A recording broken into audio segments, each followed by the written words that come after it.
Get your hand off my shoulder if you want to keep it. The voice that spoke was low, dangerous, threaded with a note of warning that made Talver's heart lurch. He should have been used to threats. He'd been a rogue pilot and scavenger for the better part of his adult life, and the outer frontier was never short on lethal surprises. Yet as he froze in place, forced to watch in his periphery the silhouette of a long, curving blade pressed just over his collarbone, he found himself uncommonly rattled. There was something about that voice. It felt unearthly, resonating in his chest as though her words had some hidden harmony. Or maybe it was just that he hadn't expected the alien crouched behind the crates to strike so fiercely. He slowly raised both hands in a gesture of peace, careful not to graze the wicked edge of that black blade. It glinted in the meager lights that seeped through cracks in the cargo hold walls. He had no idea how she'd boarded his salvage ship. The place was small, half-wrecked after a messy landing on this battered rock, but he wasn't exactly known for letting stowaways slip past him. He tried to crane his neck to catch a glimpse of her face, but her blade pricked closer, reminding him not to move. "What do you want?" he asked, voice hoarse. His back ached from the tension. "For you to stay still," she hissed. Her accent was unfamiliar, the words stilted, as though she'd learned standard from old tapes that didn't match real speech. Still, she was fluent enough for her meaning to be clear. The cargo bay was cramped, scattered with reeking crates of ration bars and battered mechanical parts. Talver had come here to rummage for some circuit boards to fix his battered thrusters. Now, confronted with the curve of the alien's blade, he wished he'd kept a blaster on him. But blasters cost money, and money had been short. "I won't move," he said carefully. "But you're in my ship. If it's air you need, or a hiding place, fine, but I'd prefer you don't carve me up while you're at it." Her breathing sounded labored, ragged, as though she'd been running or wounded. Then the blade backed off. Only an inch, but it was enough for him to turn very slowly. His eyes adjusted to the gloom, and that's when he saw her, tall for a woman, though slender in build, with a trilobed structure along her neck that pulsed with bioluminescence. The faint glow highlighted smooth greenish scales that merged into a texture like shimmering skin near her collarbones. Her eyes were huge and gold-flecked, framed by short, tendril-like filaments that seemed to quiver with each breath. Talver tried not to show his alarm, but he couldn't help the slight widening of his eyes. This was no species he'd seen up close before. Perhaps he'd glimpsed distant sightings. Some explorers swore they'd found an aquatic desert race with luminous scales, but he'd been sure they were rumors or misidentifications. "You're hurt?" he ventured, noting the half-clotted gash across her upper thigh. A sticky, dark fluid was smeared around the injury, the color nearly black, with a faint teal sheen. "Let me take a look at that. I have a medkit."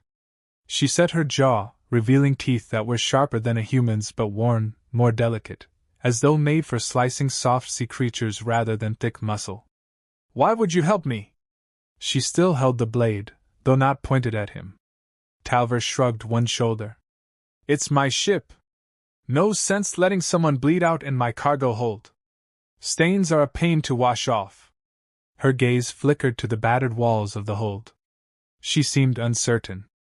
Blood was dripping in slow rivulets down her leg, pooling near her foot. He could see how it pained her by the tightness in her jaw, the tense set of her arms. "I'm Talver," he offered, though giving his name rarely did him favors. "I don't want to fight. I just want to fix my thrusters, get off this rock, and keep breathing.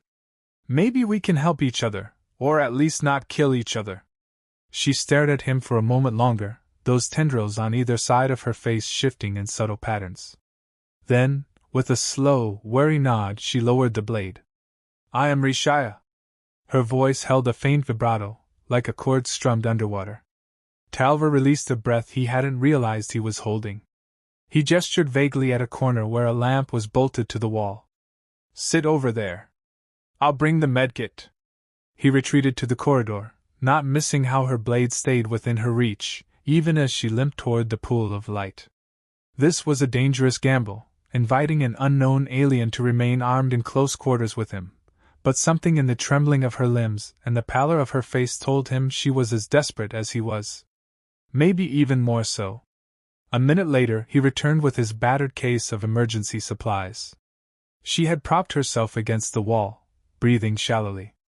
Up close and better light, he noticed more details: faint scale patterns along her cheekbones, a swirl of glowing markings across her collar and arms that pulsed in soft intervals, and a faint translucence near her temples where her veins caught the dim light. "I can't promise I have anything specialized for your biology," he said, popping open the kit. "But I've got disinfectant, sterile bandages, regeneration salve for flesh wounds. Maybe one of them won't kill you." Her brow furrowed. He guessed the meaning of some words escaped her. Or maybe she just didn't trust him. She pressed her lips together, then pulled back the shredded fabric covering her thigh. Talver grimaced at the sight of the gash. It looked deep, maybe from a fall against jagged metal, or an attack. He knelt carefully, glancing up at her face to ensure she wouldn't jerk that blade in his direction. Her breath caught, and for a moment he thought she might lash out. But she let him press the gauze to her wound. Her skin felt unnervingly cool, almost clammy, but still strangely soft where the scales gave way to a smooth, faintly iridescent layer. He tried not to stare, but in a world of battered salvage crews and gritty pirates, she was exotic. Not just her appearance, something about her presence felt coiled, intense. When he poured antiseptic fluid on the wound, she hissed, tensing, but did not cry out. Her gaze bored into him, raw with both pain and unwavering resolve, as though she'd known suffering long before. He dabbed at the blood gently. "Sorry," he muttered. "I know it stings." Her only response was a sharp exhale. The filaments near her neck flared brighter for an instant. She looked away, biting her lip. Talver worked quickly, applying a moderate coat of the synthetic salve. He had no idea how it might react with her physiology. But it was designed to accelerate cellular repair in numerous species. Maybe it would help. Finally, he wrapped a bandage around her thigh, tying it off with practiced efficiency. When he finished, she looked at him. "You do not have to help more." She said it grudgingly, as if basic politeness was foreign to her. Talver rose, ignoring the ache in his knees. "Why are you here?" he asked quietly. "And what happened to your leg?" She stiffened. Those filaments flicked quickly, the glow across her collarbone shifting in pulses. He wondered if it was some form of emotional expression or if it functioned like a language. She considered him, evidently deciding how much to reveal. "I escaped," she said, voice tight. "From slavers. They took me from my people. I do not know where we are, but I ran. Found this place, your craft, in the scrap yard. If it can fly, then I want to go far away." Talver exhaled a humorless chuckle. "We're in the Tavani wastes. Not exactly a resort spot. My ship's half broken. I was scrounging for parts in the old junk fields to fix the thrusters. If I can get us to the next starport, I'd be happy to leave this dust heap behind too. But it's not that simple. The slavers, do they know you're here? I do not think so. I killed one of them." Her gaze flicked downward. "But the others will follow. They have a transport." He swore under his breath. The Tavani wastes were littered with the refuse of centuries of starship crashes and corporate expansions that had come and gone. Slavers liked to operate on the fringes, no laws, no prying eyes. He had run cargo for less savory clients in the past, so he knew the type. "Then we better fix my thrusters fast," he muttered. Rishai gripped her blade, but exhaustion was evident in the droop of her shoulders. Talver hesitated, then offered her a hand. She eyed it warily. "We might as well help each other," he said. "I want off this rock too. And I'd rather not see you captured, or killed, on my watch." She studied him for a long moment. Her breathing steadied, and then she nodded once, lips parting as though she wanted to say more. The words didn't come. He withdrew his hand, a flush creeping up his neck at the awkwardness. "I have a bunk," he said, voice lower now. "You can rest there. I'll find the part we need from the yard. Just don't stab me in my sleep." She made a sound almost like a scoff, but it held no real malice. "If you do not betray me," she said softly, "I will not harm you." Talver opened his mouth to respond, but found no words. Suddenly he was aware of just how close she stood, how the cargo bay's tight quarters forced them to share the same stale air. He noticed the faint, almost floral scent that clung to her, a note of something both oceanic and sweet.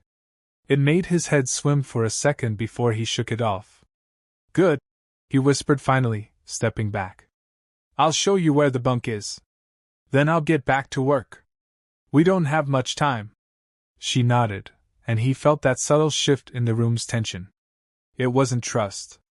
But it was the start of a fragile truce.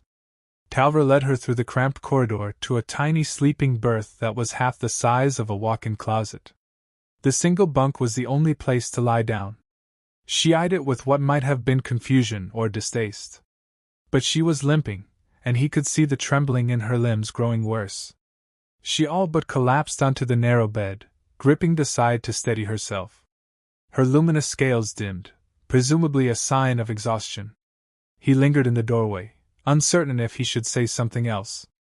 Instead, he cleared his throat and turned to leave, heading for the exit ramp that led out to the junk-laden desert. He had parts to salvage before night fell. The Tavani wastes were savage in the darkness, prowled by feral beasts and equally dangerous scavengers. Though he'd done far worse things for far worse pay in his life, something about this arrangement felt different. He felt, for once, that he had a chance to do something resembling good. Or maybe he was just lonely, craving any form of connection, even if it came at knife point. As he stepped off the ship into the scorching, dusty wind, his thoughts kept circling back to Rishaya. How her eyes gleamed, how her voice resonated. And that surprising moment when she called herself an escapee from slavers, the quiet determination in her face as she fought to survive. He found himself hoping that when he returned, she would still be there. He soon realized just how optimistic that was, because it wasn't just mechanical thrusters he needed. Half his navigation was shot, too. Gritting his teeth, Talver made a mental list of parts. The Tavani waste stretched out before him, a broken graveyard of twisted metal and half-sunken ships. Ruined cargo containers jutted from the scorched soil, each a potential trove of necessary components, or a trap. And so he trudged on, every step accompanied by the creak of worn boots on cracked earth. He was tired of life on the run, tired of patching up broken ships.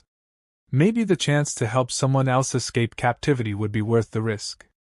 He worked for hours, sweat stinging his eyes. He pried open corroded access panels, rummaged through twisted beams, avoided the swirling dust devils that occasionally whipped up stinging grit. Finally, just as the sun dipped low, painting the horizon in blazing reds, he found a battered engine block that still housed the thruster coil he needed. No small feat, extracting it from the tangle of debris. He cursed, spitting out dirt, as he unbolted it by hand. By the time he returned to the ship, darkness was closing in. The desert temperature plummeted, and he hurried into the cargo bay, coil in his arms. He half expected to find Rishaya gone, a stowaway who had used him for bandages and run off. But the moment he stepped inside, he heard a quiet rustle from the corridor, footsteps that paused. He locked the ramp behind him, suspicion pricking at the back of his mind. "Rishaya?" he called. Her voice, soft but steady, answered from the bunk area. "I am here." He let out a breath he hadn't known he was holding. He made his way into the corridor, flipping on a flickering overhead light. She stood at the threshold of the bunk, her slender fingers braced against the wall for support. He noted how her leg was wrapped in fresh bandages. She must have dug in the kit again, or rewrapped them. "Should you be up?" he asked, nodding at her injured leg. "I am stronger now." She spoke haltingly, as though testing the words. Then her gaze flicked to the coil in his hands. "You found what you need." "One piece," he allowed, lifting it in emphasis. "But I need to run some tests, see if it's functional. Without that coil, we're grounded." She shifted, eyes drifting to the meager corridor. "I heard something outside. Was worried the slavers came." He grimaced. Not yet. But we can't stay idle. They might be scanning for your life signs or tracking your footprints. A tension hung in the silence. The hum of the ship's backup generator droned in the background. Finally, Rishaya gestured to the coil. You fixed the thrusters, yes? That's the plan. If the coil works. Might still be a day or two of repairs. But I'll work through the night if I have to. She nodded, then turned toward the bunk, a slight limp still evident. He felt a pang of, what was it? Concern? He'd seen plenty of injuries, but her vulnerability stirred something unexpected in him. He usually prided himself on not forming attachments, too messy, too dangerous in his line of work. Yet something about her presence, about the rawness in her eyes, the quiet fears she tried to conceal, nudged at the protective instincts he usually buried. Look, he said, voice lower. Food rations are in the galley. I don't have much, but there's enough to share. Just help yourself if you're hungry, yeah? She eyed him, uncertain. Then, after a beat, she inclined her head in a cautious gesture of thanks. You should lock the ship, she murmured. So no one sneaks in. Right. He frowned, running a hand through his hair. I've rigged what I can to keep us safe. My sensors will pick up any approach. I'll get to work on the coil. In the meantime, if you need rest, go back to that bunk. It's the only decent place to lie down. She hesitated, glancing to the cramped bunk, then back to him. You will not sleep? Talver stifled a chuckle. I can sleep later. I'm not the one wounded. Besides, we don't have time for me to be lazy. She nodded slowly, then turned back to the bunk, disappearing inside with a certain rigid dignity. Left alone in the corridor, Talver felt an odd warmth bloom in his chest. As if some intangible bond had already begun to form, tethering them together in this uncertain alliance. He shoved aside the feeling, telling himself it was just the exhaustion or the sense of camaraderie that came from shared desperation.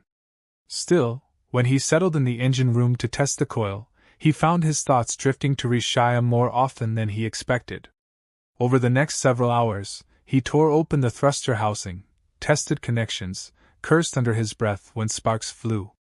The coil was half fried, but maybe salvageable.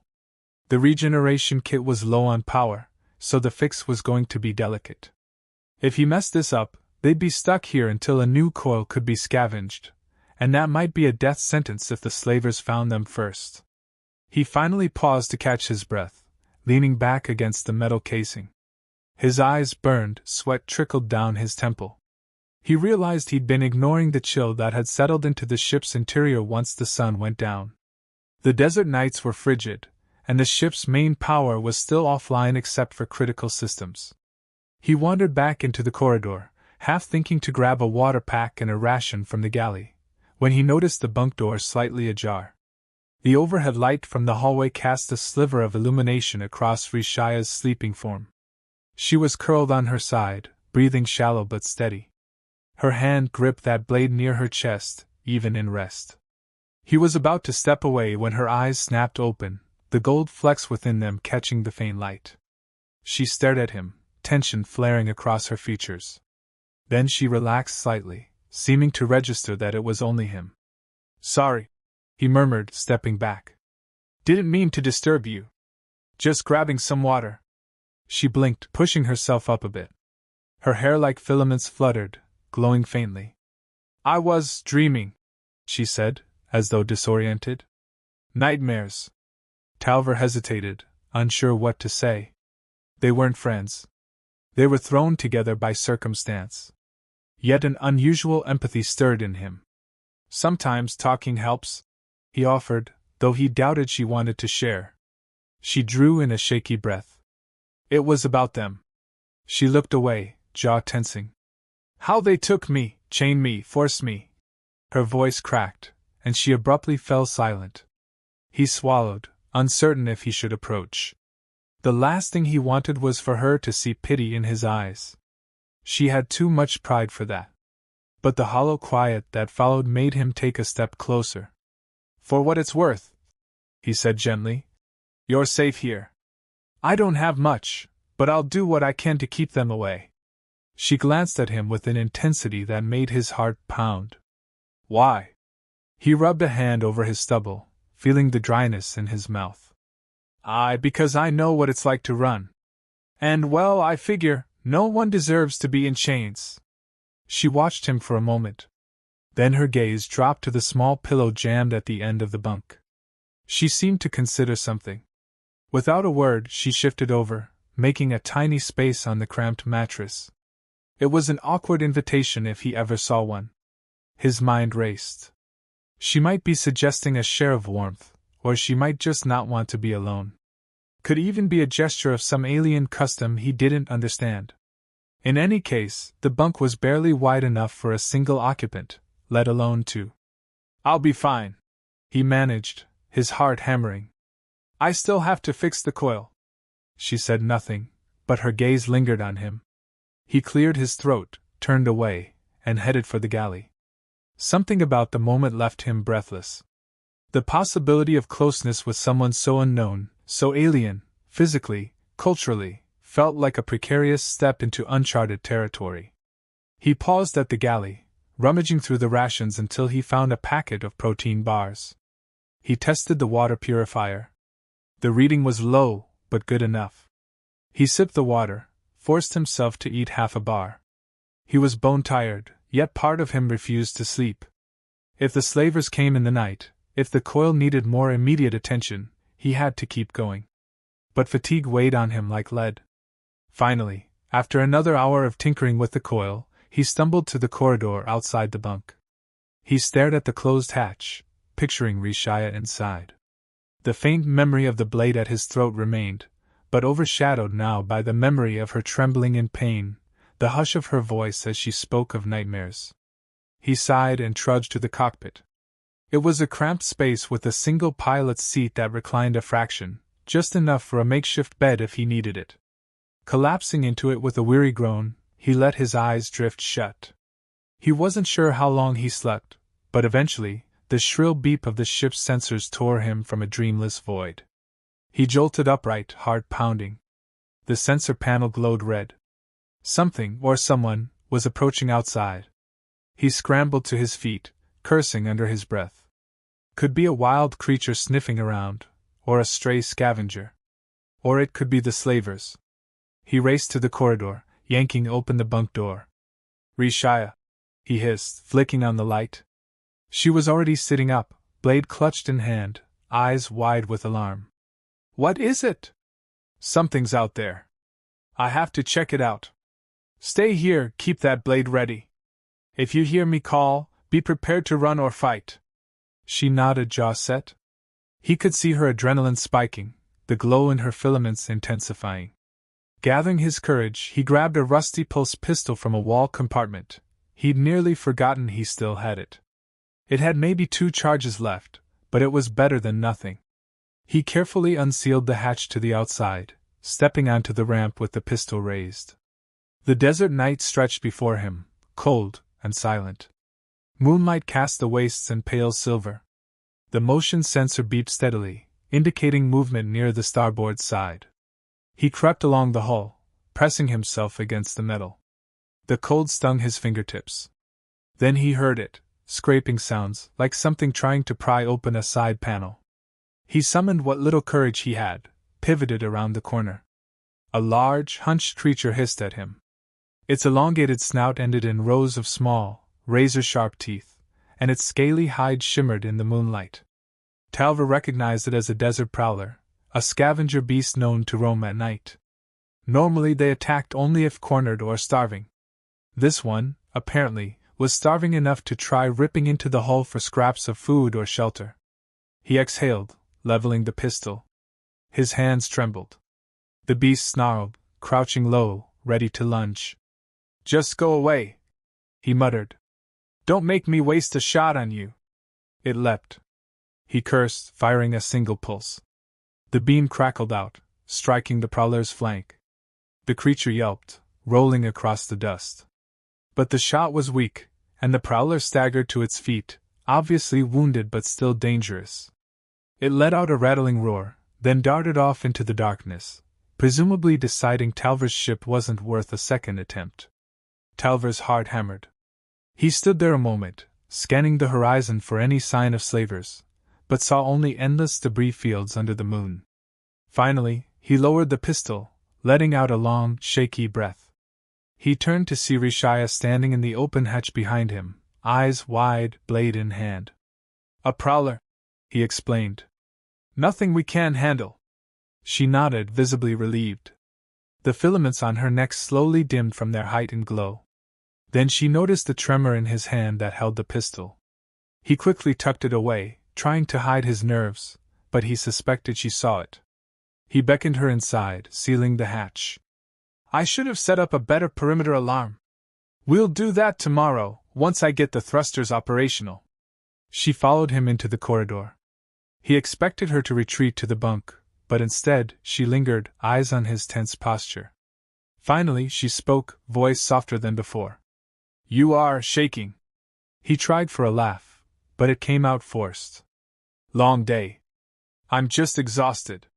She stepped closer, close enough that he could smell that faintly sweet, marine scent that seemed to cling to her. Her luminescent markings flickered in the dark corridor, casting faint patterns on the walls. He wasn't sure if it was intentional, or just a natural response. "Sit," she said, gesturing to the small bench that folded down from the corridor wall. When he hesitated, she insisted. "Sit. You helped me. Let me help you." He was too tired to argue, so he sank onto the bench, pressing his back against the cold metal wall. She sat beside him, her body angled toward his. The space was so narrow that their thighs brushed, sending a spark of awareness through him. "I can't do much," she admitted. "But among my people, we have a way to calm fear. We breathe together, match the rhythms. Do you trust me?" His pulse throbbed in his temples. Did he trust her? He'd known her barely a day. She'd held a blade to his throat. Yet here they were, each wounded in their own way, forging an alliance out of necessity. Maybe that was enough. "Sure," he whispered. "Show me." She placed a cool hand lightly on his chest, just over his heart. Her skin felt silken, the edges of her scales smooth, not rough. She inhaled slowly, and he matched her breath, letting the air fill his lungs. Then she exhaled, her warm breath fanning across his cheek. He tried to release the tension from his shoulders, focusing on the tempo of her inhalations. Bit by bit, his heartbeat slowed. He closed his eyes, letting the hush of the moment wrap around him like a blanket. She said nothing else, but her presence felt steady, almost protective. A gentle pushback against the endless chaos of the wastes. When his eyes fluttered open, he found her studying him, her luminous gaze full of unspoken questions. And something else, an awareness, a curiosity that was neither purely hostile nor purely friendly. Her fingers spread gently over his chest, and he felt his entire body hum with a strange heat. He parted his lips to say something, but the words tangled on his tongue. Instead, he just breathed in again, letting his chest rise against her palm. She stayed there a moment longer, then slowly withdrew her hand. "Rest," she urged. "No more prowlers will come tonight. And if they do, I will protect you." She said it with quiet seriousness, though a faint smile curved her lips. He managed a wry grin. "Protect me, huh? I guess I'd trust you with that blade more than I'd trust my pistol." Something like a chuckle escaped her, a soft sound that made his insides warm. Then she stood, her posture still stiff with the pain of her injury, and limped back toward the bunk. He watched her go, the glow of her markings receding into the darkness. Left alone, he leaned his head back against the wall, letting out a breath he didn't realize he'd been holding. He should have felt uneasy, being so close to an alien stowaway with lethal skills and a hidden past. But instead, he felt a flicker of hope, something he hadn't felt in a long time. Maybe, together, they'd manage to escape this forsaken place. He stayed in that spot for a while longer, his mind drifting through the events of the day, the memory of her hand on his chest, the hush of her breathing. When he finally rose and slipped into the cockpit to doze, he realized that the thrumming tension in his veins wasn't just fear or exhaustion. It was the stirring of something far more complicated, more dangerous, and infinitely more alluring. Early the next day, Talver awoke to the beep of the power relays cycling. Daylight seeped through the edges of the hull, painting the interior in a dull haze. He rubbed his eyes, groaning as he stretched the kinks from his neck. Sleeping in the pilot's seat was never pleasant, but at least he'd snatched a few hours of oblivion. He checked the sensors. No movement outside. The prowler must have found easier prey. The desert winds still battered the ship, dust swirling in small tornadoes. Taking a moment to compose himself, Talver stumbled to the galley, retrieving a ration bar and munching on it with minimal enthusiasm. He paused in the corridor outside the bunk, intending to see if Rishaya was awake. But he found her already in the cargo bay, rummaging carefully through the crates with that same blade at her hip. She looked up when he entered, giving him a silent nod. "Morning," he said, offering a half-smile. "Or whatever counts as morning here." She nodded at the crates. "Looking for more bandages.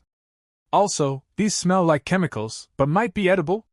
She held up a sealed packet of dehydrated rations. "Some of them are pretty old," he admitted. "But check the date. If it's not too ancient, we can try." He set about scanning the packets with a handheld device that tested for spoilage. Most beeped red, expired or dangerously close. But a few beeped green. She studied him. "You are pale. Did you not sleep?" He shrugged, ignoring the faint twinge of self-consciousness.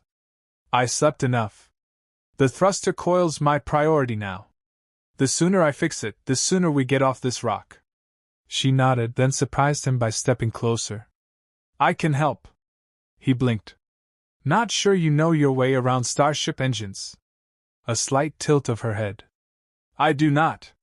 But I can hand you tools, fetch you parts, watch for slavers. I cannot stay idle." Something in her tone left no room for argument. She reminded him of a caged predator, refusing to rest until she was truly free. Part of him respected that. "All right," he relented, gesturing for her to follow him to the engine room. "But watch your leg. It's not going to heal if you overdo it."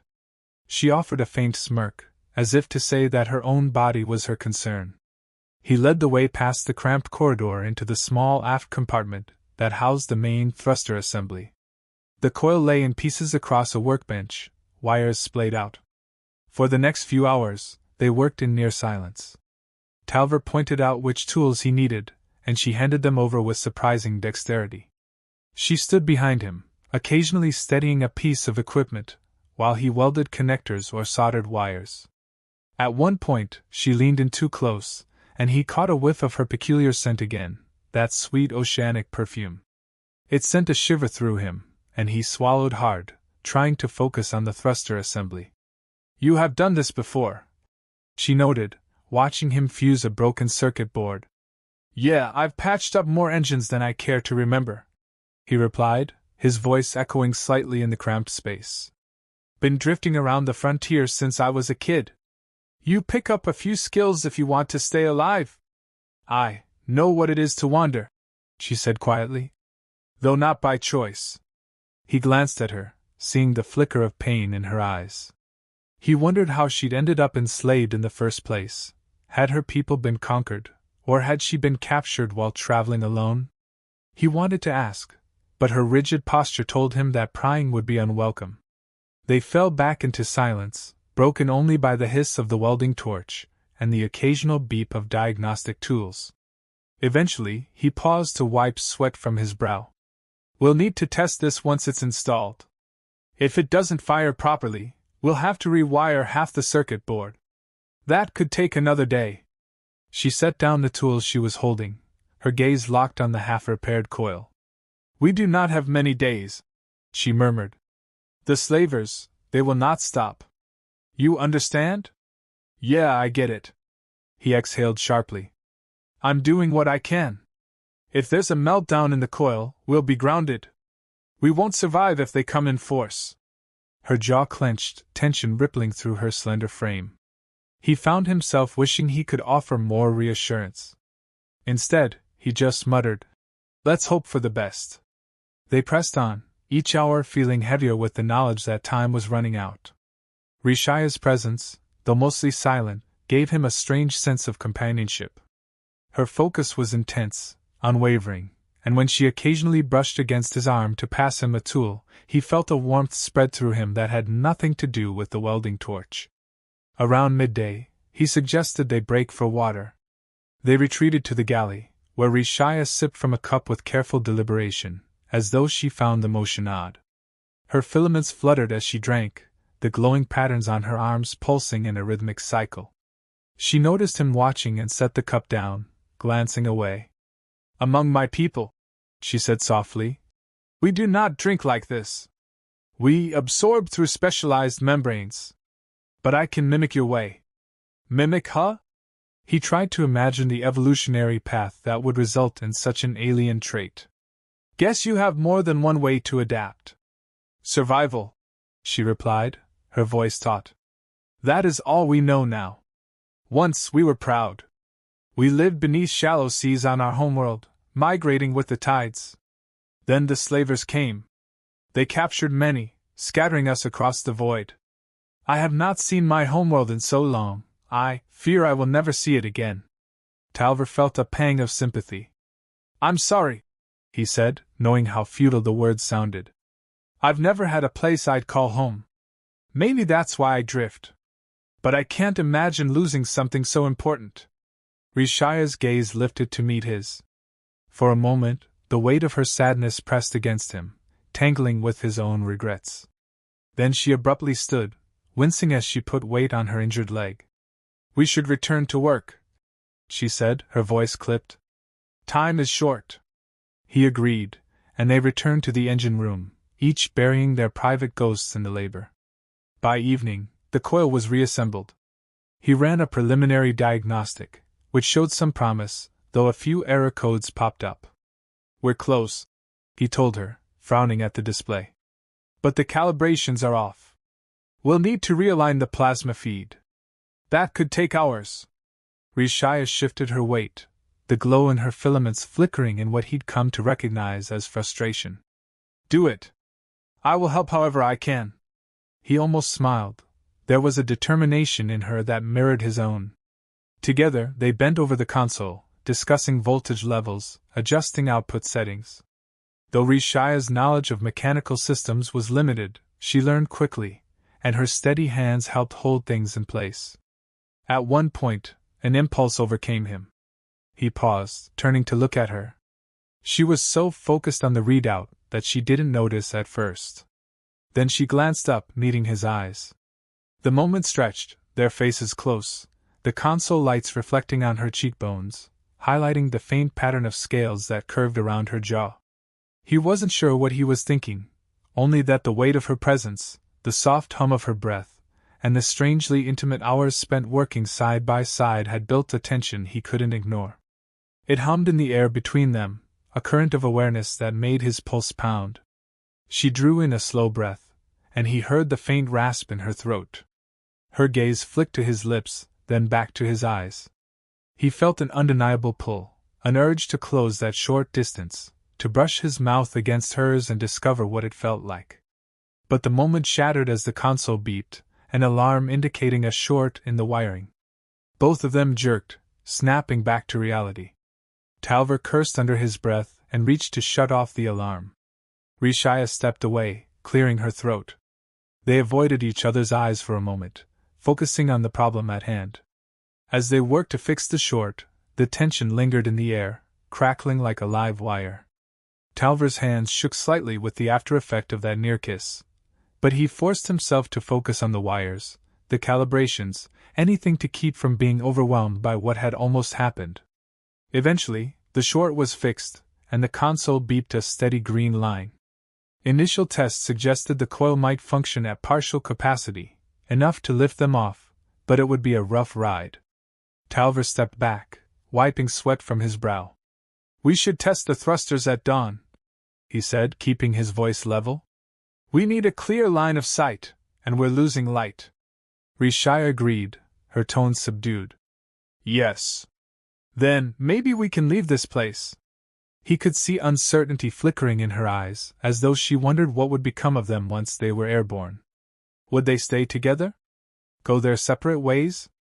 The question hovered between them, unasked. I'll get some rest, he managed, his voice cracking slightly. You should, too. We'll need our strength if we have to make a run for it tomorrow. She nodded, stepping toward him. He tensed, unsure if she intended to close that distance again. But she merely brushed past, heading for the corridor. Her shoulder grazed his, sending a jolt of electricity through him. He exhaled shakily as she disappeared around the corner. Alone in the engine room, he closed his eyes, trying to steady the rapid thrum of his heart. He had done plenty of reckless things in his life: smuggling contraband, outrunning security patrols, crossing morally gray lines to survive. Yet he never felt such a potent mixture of apprehension and longing as he did now, teetering on the edge of something undeniably intense. Still, there was no time to indulge in confusion. Tomorrow, they'd either escape or face the slaver's wrath. And if they did manage to flee, what then? Would he simply drop her off at the nearest starport? Or would he find himself unable to let her go? The questions churned in his mind as he made his way to the cockpit, sinking once more into the pilot's seat. The night deepened, and the desert wind raked across the hull. He half expected more prowlers or worse, but the sensors stayed quiet. He drifted in and out of restless sleep, his dreams filled with flickers of glowing scales and whispered pleas, shadowy shapes prowling in the darkness. At one point, he jerked awake, disoriented, thinking he heard footsteps. But the corridor was empty. Morning arrived in a slow, pale wash of light. Talver jerked upright, every muscle protesting, and stumbled to the console to run another sensor sweep. Still clear. He steadied himself with a deep breath, then made his way to the bunk to rouse Rishaya. He found her awake already, perched on the edge of the bunk, her blade resting beside her. She was fidgeting with the bandage on her thigh, testing the wound. When she saw him, she straightened. Time to see if we can fly this thing, he said. She nodded, stood with visible effort. He opened his mouth to offer help, but her determined look stopped him. She would ask if she needed it. They headed to the cockpit, which felt uncomfortably small with both of them present. Talver slid into the pilot's seat, flicking switches to power up the thrusters. The engine groaned in protest, but the coil engaged with a faint hum. The console flickered, then stabilized. All right, he muttered, swallowing hard. Let's see if she'll lift. He engaged the controls, feeling the deck plates vibrate under his feet. For a nerve-wracking moment, nothing happened. Then, with a roar that rattled the entire hull, the ship lurched upward a few meters, dust swirling beneath. Yes, Rishaya whispered, excitement lighting her eyes. Talver grinned despite the tension. He tapped the throttle gently. The ship bobbed, responding to the half-functional thruster with a jerkiness that made his teeth chatter. They rose another few meters, enough to see over the wreckage fields. But just as he tried to pivot the craft, a shrill alarm sounded. The console flared red. Damn it, he hissed, frantically scanning the readout. Overheating in the coil. The coolant feed's jammed. I have to set her down before we blow something. He throttled back. The ship wobbled, dropping abruptly, slamming into the ground with enough force to make both of them lurch forward in their seats. A cloud of dust engulfed the viewports. Rishaya cursed in her own language, a harsh, guttural sound. So we cannot fly? He shook his head, frustrated. Not yet. We need to fix the coolant feed. That might take hours. But at least we know the coil itself works, just not for long. He began powering down the engines, but the sensors blared again. He froze. Another contact, this time picking up a metallic signature. It was faint, but it was moving rapidly toward their coordinates. Slavers? Rishaya asked, dread bleeding into her tone. Talver narrowed his eyes at the sensor readouts. Could be. Or another scavenger. Either way, they're inbound. We have to hide, or fight. She gripped the back of his seat, her breathing tight. There is no time for your repairs if we are discovered. He ground his teeth, scanning the wreckage-littered terrain outside. We could try to camouflage the ship, Shut down all power so they can't pick up our energy signature. Her knuckles whitened on the seat. That might work, but if it is the slavers, they will have sensors for life forms, yes? Yeah, they probably do. He cursed again, thinking fast. We can scramble them. If I hook up the shield generator for just a short burst, it might disrupt their scanners. Rishaya nodded. Do it. Then we will see what they do. With shaking hands, Talver hurried to the compartment beneath the console, pulling out a series of cables. The shield generator was outdated, meant only for emergency deflection. But maybe it could pump out enough interference to cloak them temporarily. He connected the cables, his heart pounding in his ears. He flicked the switch. A deep hum reverberated, and a wave of shimmering static passed over the viewports. He quickly disabled the interior lights. The cockpit went dark, illuminated only by the faint glow of the console readout. Now we wait, he said, voice hardly above a whisper. If they get too close, we might have to run on foot, but that's a death sentence out here. Let's hope they pass by. He felt Rishaya's hand rest lightly on his shoulder, the contact sending another surge of warmth through him. They watched the sensor display, which flickered with the shield's interference. The approaching signature drew closer, then slowed. Minutes passed in agonizing silence. The craft hovered on the sensor edge, almost as if scanning the area. Talver held his breath, every muscle rigid. He could feel Rishaya's pulse through her fingers. Finally, after what felt like an eternity, the signature moved on, drifting away from their position. He exhaled, powering down the shield generator before it could burn out. Rishaya let out a tremulous sigh, pulling her hand back. They did not see us, she said, relief coloring her voice. Not this time, Talver murmured. But we can't count on that luck twice. We have to fix the coolant feed and get airborne before they come around again. She nodded, but exhaustion lined her features. Talver reached out, hesitated, then gently brushed his hand against her arm. Hey, he said softly. We'll make it. I promise. She looked at him, something raw and vulnerable shining in her gaze. Then, with a faint tremor, she leaned forward, resting her forehead against his shoulder. It was such a small, tentative gesture, yet it sent his heart into a wild sprint.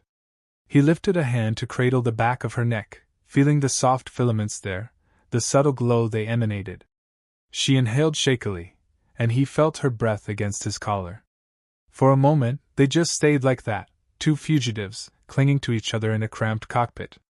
His chest tightened with an unfamiliar ache. Something like tenderness, or maybe hope, blossomed inside him. When she finally drew back, her eyes shone with unshed tears. She said nothing, only nodded once more, then turned to the corridor. He watched her go, his mind a tangle of conflicting emotions. This was more than just survival now. There was a bond forming, spurred by danger and necessity, but growing into something deeper, more intimate. He wasn't sure if it scared him, or emboldened him. Maybe both. He grabbed his tools, heading for the engine room yet again. If they had any chance of escaping the wastes, he needed to fix the coolant feed now. He worked with feverish urgency, tearing out corroded pipes, rigging a makeshift patch from spare tubing. Each second that ticked by felt like a threat. Rishaya joined him after a few minutes, silently offering assistance. Their eyes met, and some unspoken understanding passed between them. He didn't ask why she'd shown him that brief moment of vulnerability. She didn't explain. But they labored side by side, the swirl of tension thicker than ever, stirring the air between them. Hours slipped by in a blur of sweat and curses, metal clanging, the smell of burned wiring. They tested the system, found more leaks, sealed them. They repeated the process until Talver's hands were shaking with fatigue. At last, a final diagnostic showed the coolant feed stable. They slumped against the bulkhead, exhausted, hearts pounding in unison. That should do it, Talver asked, voice hoarse. We can try another lift-off at dusk. The cooler temperatures might help the engine not overheat. Rishaya nodded, brushing a strand of hair-like filament from her forehead.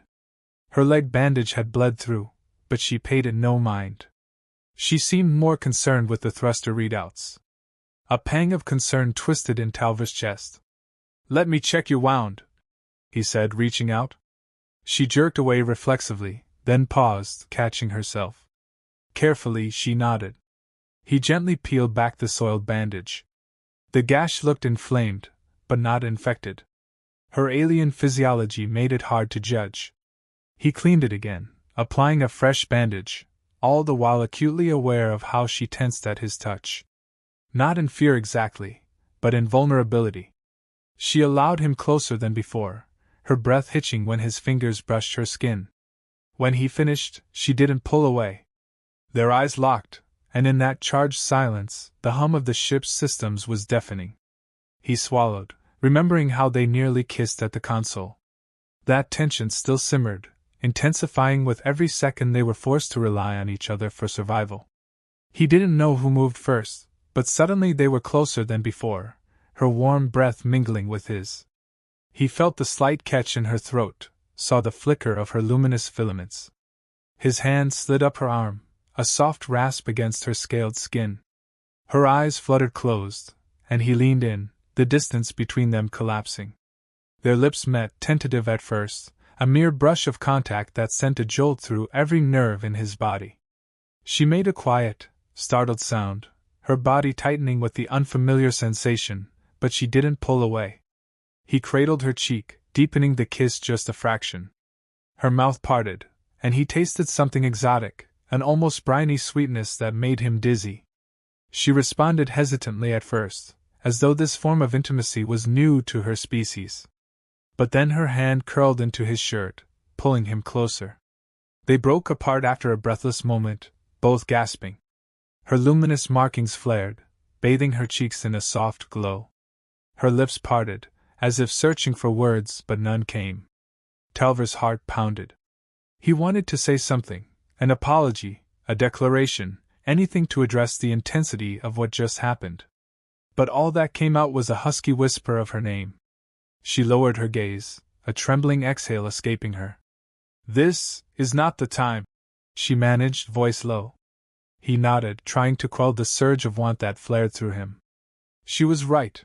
They were on the edge of survival, with slavers possibly circling. And yet he couldn't ignore the magnetic pull that had ignited between them.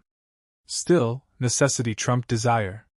They composed themselves as best they could, though the atmosphere between them felt charged with something new.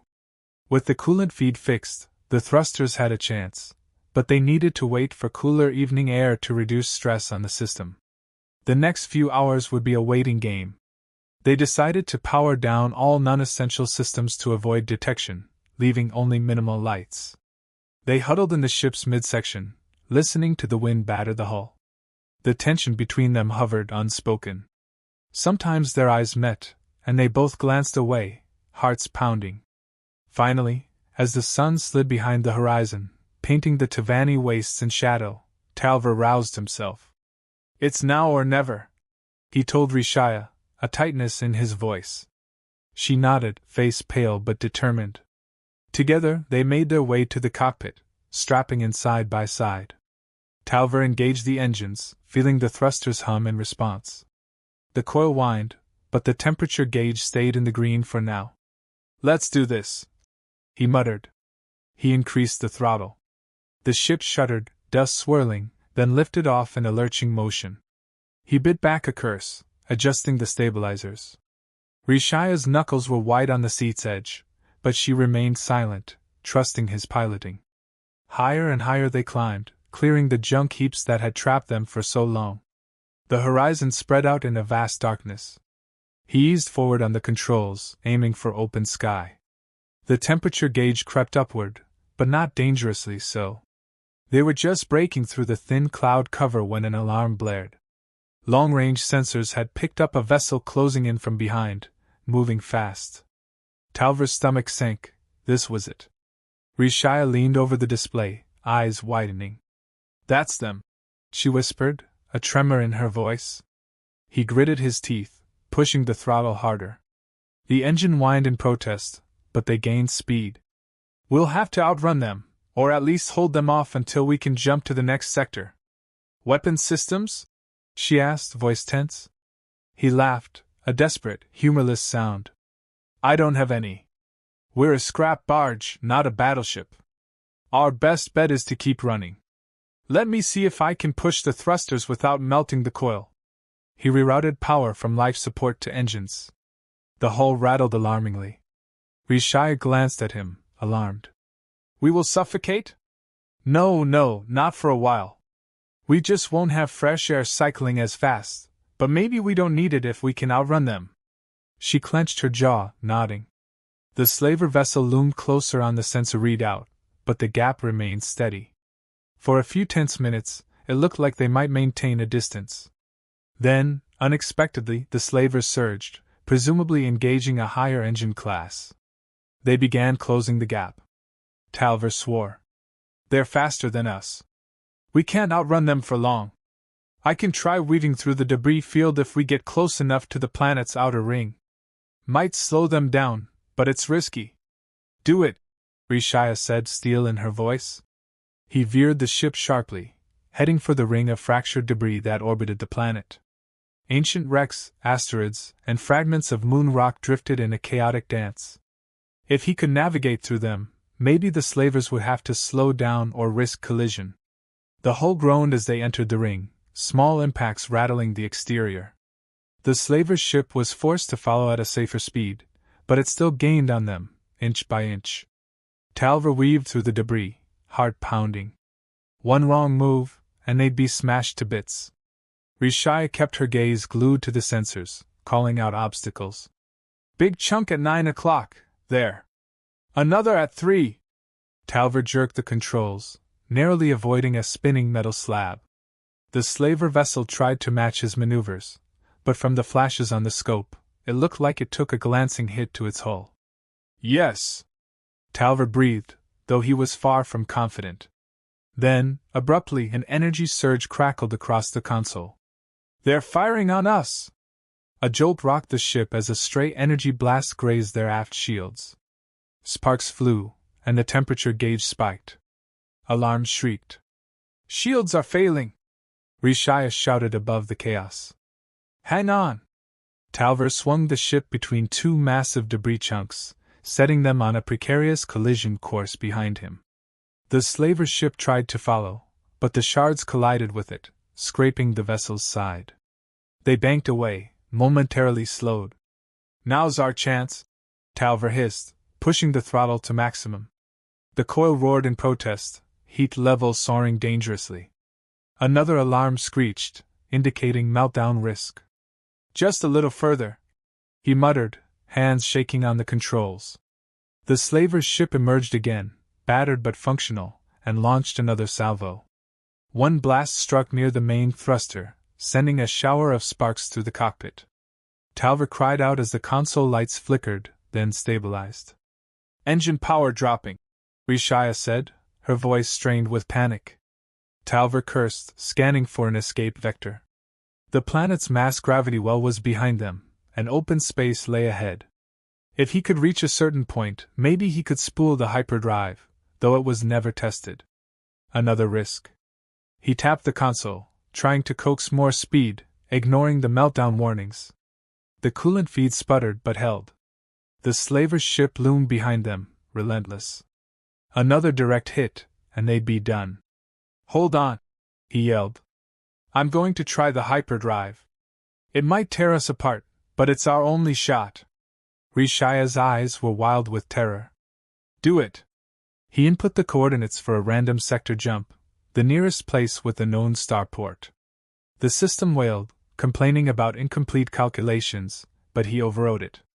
The engine howled. A moment later, the starfield outside twisted, light stretching into long lines. Then, with a jarring lurch, they entered hyperspace, leaving the slavers behind in the Tavani wastes. Talver slumped in the pilot's seat, drenched in sweat. He felt Rishaya's hand grip his shoulder. For a moment neither spoke, hearts hammering with adrenaline. Then she let out a sound, half laugh, half sob of relief. We did it, he rasped. We're alive. She nodded, trembling. Yes. Alive. In the hush that followed, only the hum of the hyperdrive accompanied the frantic pounding of their hearts. They had escaped, but at what cost? Talver glanced at the readouts. Engine stress was high, meltdown a distinct possibility if they didn't exit hyperspace soon. But for now, they were free. He turned to Rishaya, seeing the tears glimmering in her eyes, the trembling of her lips. Without thinking, he reached for her, pulling her into a tight embrace. She yielded, pressing her face against his neck. Their breaths mingled, each inhalation tinged with disbelief.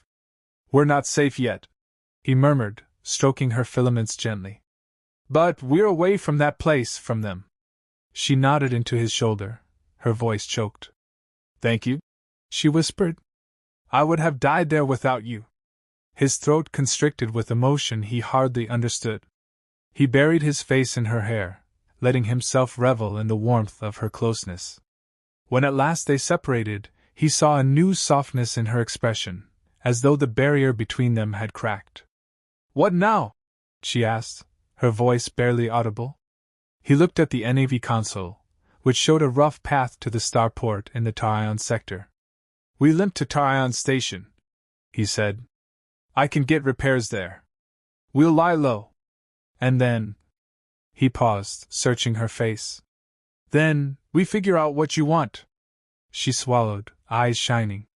"I want to find somewhere safe. But I do not know where that is, or if it even exists." Talver brushed his thumb over her cheek, feeling the slight texture of her scales. "We'll look together," he said. "And if you want to leave, to go on your own, I'll help you do that.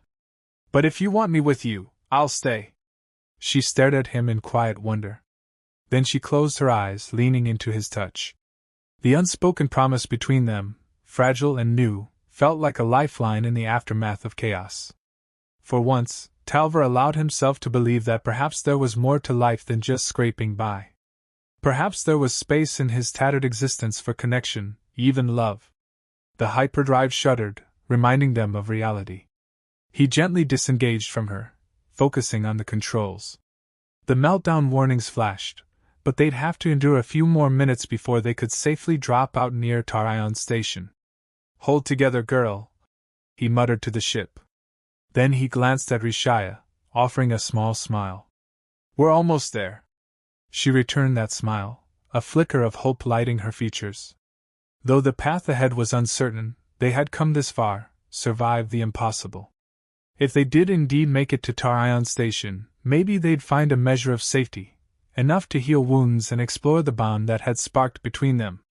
For now, in the dimly lit cockpit, they clung to each other's presence like a promise in the darkness, determined to forge a future neither had thought possible.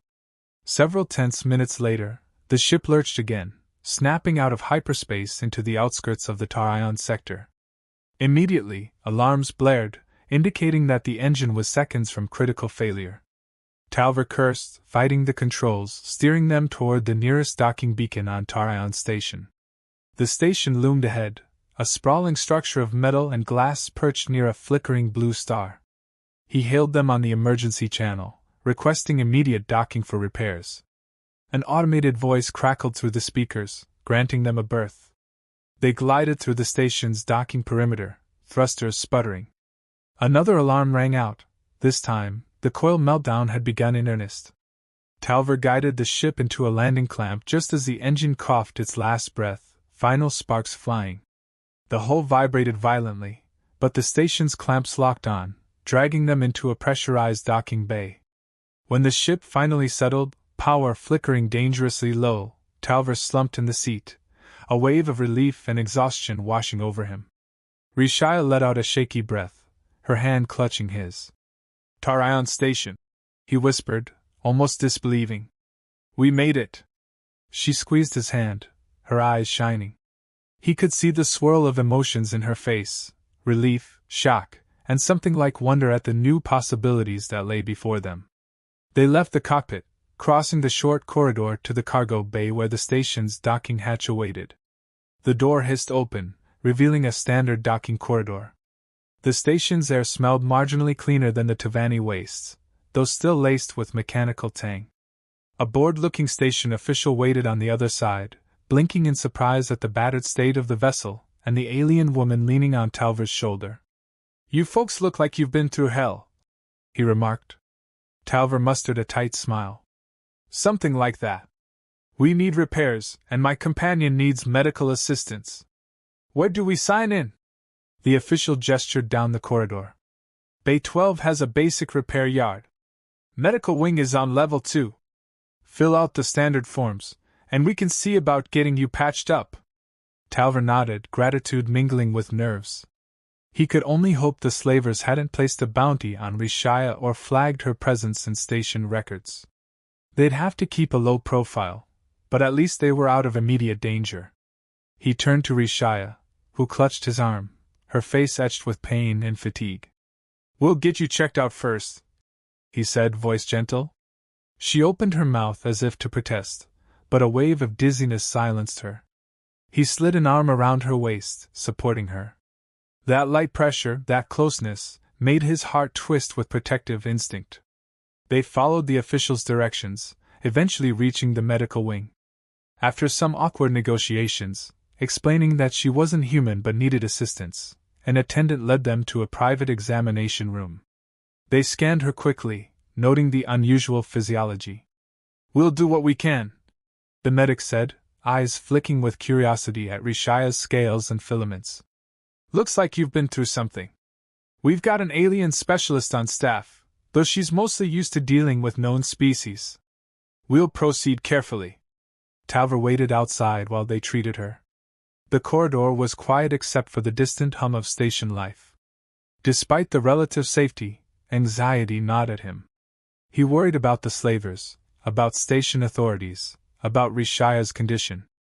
And beneath it all, a deeper fear: what if once she was healed, she decided she no longer needed him?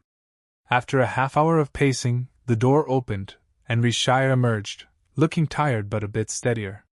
The medical staff had cleaned and sealed her wound, applying an alien-compatible regeneration gel. She wore a simple station-issued robe over her tattered clothing. Talver exhaled in relief, stepping forward. You okay?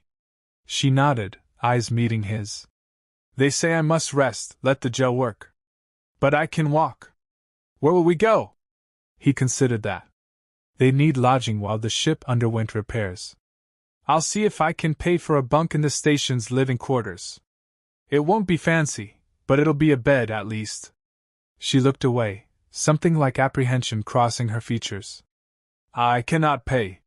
He reached out, tentatively brushing her filaments aside. You don't owe me anything. Besides, I have enough credits for now. We'll figure something out later. Her eyes glistened with gratitude, though she tried to mask it. Thank you. Leaving the medical wing, they made their way to the station's front desk. Talver requested a short-term lodging suite for them both. The board clerk barely glanced up, scanning his ident chip and assigning them a cramped but private room on one of the lower decks. They trudged there in silence. The station's corridors were a bustle of life, but no one paid them much attention. Upon reaching their assigned room, they stepped inside to find a narrow compartment with a single bed, a small table, and a curtained-off wash area. The overhead lights flickered softly, giving the space an austere feel. Rishaya lowered herself onto the bed with a weary sigh, wincing at the pain in her leg. Talver moved to the control panel, adjusting the temperature to something hopefully comfortable for her. When he turned back, he found her watching him, eyes hooded. A swirl of emotion passed between them, unspoken. They were safe, for the moment, but also alone, closer than they'd ever truly been. Tentatively, he sat beside her. She shifted, turning so they faced each other on the edge of the bed. Slowly, she reached out, her fingertips tracing the line of his jaw. He closed his eyes at the tenderness of it, his chest tight with longing and relief. I do not know your customs, she whispered, her voice trembling. But among my people, sharing a bed is significant. It means trust. He swallowed. For us too, he said softly. But we can take things slow if you want. You've been through enough. I don't want you to feel pressured. A flash of emotion crossed her face, gratitude, affection, perhaps confusion. She leaned in, brushing her nose against his cheek in a gesture that felt both alien and intimately tender. I want to feel safe, she murmured. When I am close to you, I feel less afraid. His heart pounded. He slid his arms around her gently, careful of her injury. She let out a soft sigh, pressing against him. Her scales were cool, but her core radiated warmth, and her scent, that faint oceanic sweetness, curled around him like a comforting tide. They stayed like that for a long moment, the station's hum fading into the background. Slowly, the tension ebbed. He felt her breath against his neck, the flutter of her filaments. The memory of their stolen kiss in the engine room came rushing back, fueling a new surge of desire. Yet it was tempered by a profound tenderness, a sense that they were still healing from trauma. She tilted her head back, meeting his gaze. The flickering light played off her scales, casting shifting shadows across her cheekbones. He leaned down, letting his lips brush hers again, more carefully this time. She responded with a small, tentative sound of yearning, her fingers gripping his shoulders. A gentle urgency built between them, heat gathering where their bodies met. Her mouth parted against his, their kiss deepening, weaving together curiosity, relief, and an undercurrent of raw need. He let out a soft groan, losing himself in the sensation of her unique taste, the slick warmth of her lips. After a moment, she drew back, breath uneven. Her luminescent markings flared around her throat, pulses of pale green and gold that seemed to mirror her heartbeat. She looked at him with such vulnerable intensity that his chest ached. Talver, she whispered, his name strange yet beautiful on her lips. He traced a thumb over her lower lip, swallowing hard. Rishaya, he murmured. She caught his hand, pressing it to her cheek. Then, with deliberation, she scooted further up the bed, pulling him along. The station's bed was narrow, but they found space by tangling their legs carefully to avoid her wound. In the hush of that room, they came together again, lips searching, hands exploring in tender, hesitant strokes. He felt every shift of her body, every small gasp or sigh. The barrier of species mattered less and less as their mutual yearning found a wordless harmony. She tugged at his shirt, and he helped her remove it, her cool fingertips sliding over his chest. Show me, she breathed, voice trembling. A flush of arousal coiled in his gut. He was so accustomed to burying his desires, focusing on survival, that this raw intimacy left him both exhilarated and terrified. He guided her gently, letting her find the shapes and textures of his body. In turn, he let his hands glide across her scaled shoulders, down the curve of her waist. She shivered at the contact, her breath catching in her throat. He felt the little ridges of her alien anatomy, the subtle differences in her form. Far from repulsing him, it sparked his fascination, a desire to discover every inch of her. Their kisses grew more urgent, each caress building on the last. She moaned softly as he trailed his lips along her jaw, tasting the salt of her skin. The glow of her scales heightened, the pulses aligning with her fluttering heart. They were both breathing heavily now, the room's air thick with the mingling of their scents. Her hands wandered lower, exploring the planes of his back, the curve of his hip. He felt a jolt of pleasure when she pulled him closer, her eyes half-lidded, mouth parted in a plea that needed no words. He pressed against her, feeling the rhythmic sway of her body. Yet even in the throes of rising passion, he remained acutely aware of her wounded leg. He broke the kiss to whisper, "Are you sure you're up for this? Your injury." She silenced him with a kiss, fierce and determined. Her arms wrapped around him, anchoring him to her. "I am sure," she breathed against his lips. "I want this." He exhaled a shaky laugh, overwhelmed by her intensity. Slowly, carefully, they continued, adapting their positions to accommodate her injury. The station's hum, the flicker of overhead lights, the occasional beep from the corridor outside, none of it mattered compared to the swirl of sensation that bound them together. Time blurred as they lost themselves in each other. Their breathing mingled, hearts pounding in an erratic duet. Her alien physiology brought unexpected responses, each new discovery a spark of wonder. For her part, she seemed equally entranced by the contours of his body, the warmth of his skin, the timbre of his whispered words. When the waves of pleasure finally peaked, it felt like stepping off a precipice into freefall, hearts and bodies entwined in a moment of shuddering release. She clung to him, trembling, her luminous markings pulsing in wild staccato. He held her, pressing his face into her hair, breath ragged, mind spinning. They collapsed into each other, panting, a sheen of sweat cooling on their skin. Her head rested on his chest, and he felt her filaments brush against his throat, the sensation strangely comforting. He wrapped an arm around her, the other cradling her injured leg to prevent any strain. A deep stillness settled over them, broken only by the rhythmic thrum of the station's life support. For the first time in what felt like years, Talver felt a profound sense of peace. He was no longer alone, drifting aimlessly. He had found someone, something, worth fighting for. He pressed a soft kiss to her temple. "You okay?" She nodded, eyes closed, her voice a soft murmur against his skin. "Yes. That was—" She trailed off, as though words and standard couldn't capture the complexity of her feelings. "I know," he whispered, tightening his hold around her. He didn't need her to say it. The emotion in the air, the gentle glow of her body, all of it spoke louder than words. Eventually she stirred, propping herself up on one elbow to look down at him. Her face was flushed, her markings still bright. "We must plan," she said, though her tone was reluctant to leave the bubble of intimacy they'd created. He brushed a stray filament from her cheek. "We will. The station's big enough to hide in, for a while. We'll fix the ship or maybe find a new one." She studied him, something flickering in her expression. "You would come with me? Even if it means trouble?" He laughed softly, reaching to tuck a strand of his messy hair behind his ear. "Trouble and I are old friends. And I'd rather face it with you than alone." Her eyes shone, and she dipped her head to rest her forehead against his. "Then, we stay together," she said, voice trembling with quiet resolve. A knot of emotion lodged in his throat. He cupped her cheek, letting her see the sincerity in his gaze. "We stay together," he echoed.